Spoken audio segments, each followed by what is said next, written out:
সর্বজনীন pension scheme প্রত্যয় বাতিল করে সুপার গ্রেডে অন্তর্ভুক্তির দাবিতে অষ্টম দিনের মতো ক্লাস পরীক্ষা বর্জন করে আন্দোলন চলছে দেশের 40টি পাবলিক বিশ্ববিদ্যালয়ে।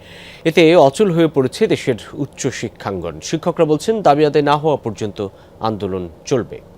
শিয়া বাটার, অ্যালোভেরা ও ভিটামিন ই সমৃদ্ধ লিলি বিউটি সোপ।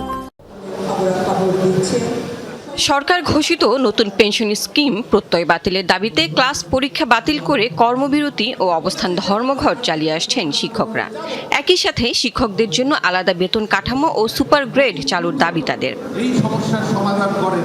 এই আন্দোলনে দেশের 40টি পাবলিক বিশ্ববিদ্যালয়ের শিক্ষকরা অংশ নিচ্ছেন। ফলে ক্লাস পরীক্ষা বন্ধে অচল বিশ্ববিদ্যালয়গুলো। আমরা সার্বজনীন প্রত্যয় স্কিমে যাব না। সোমবার দুপুরে ঢাকা বিশ্ববিদ্যালয়ে ক্লাস পরীক্ষা বর্জন করে কলা ভবনের সামনে অবস্থান করেন শিক্ষকরা। সেখানে প্রত্যয় স্কিম থেকে মুক্তি চান তারা। পেনশন স্কিম প্রত্যাহারের জন্য আমরা এখানে সমবেত হচ্ছে। আমরা সকলেই জানি সেটা কতখানি বৈষম্যমূলক এবং সেটি কতখানি পুরো শিক্ষা ব্যবস্থার জন্য সেটি কতখানি হুমকি স্বরূপ। চাকরিজীবী তাদের জন্য নয়, যারা সুবিধা বঞ্চিত অবহেলিত তাদের জন্য। তাহলে আমাদের ডাকে আপনি নিশ্চয়ই সাড়া দিবেন। বিশ্ববিদ্যালয়ে বড় বড় শিক্ষকরা অনেক আলোচনা করে, অনেক অ্যানালাইসিস করে তারা তথ্য উপস্থাপন করেছেন। যদি সাহস থাকে মন্ত্রণালয়ের মন্ত্রী কর্মকর্তারা আসুন, বিশ্ববিদ্যালয়ের শিক্ষকদের সাথে বসুন।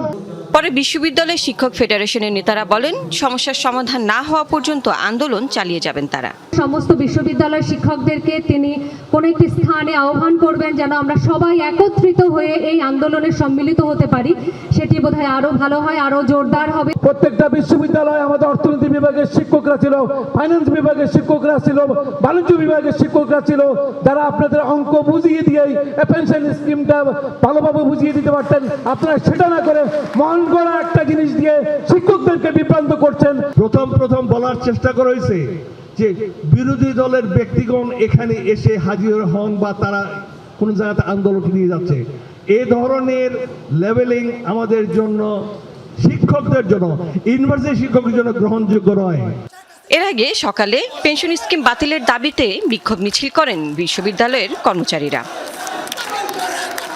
Lovely Bithi, Jamuna News, Dhaka.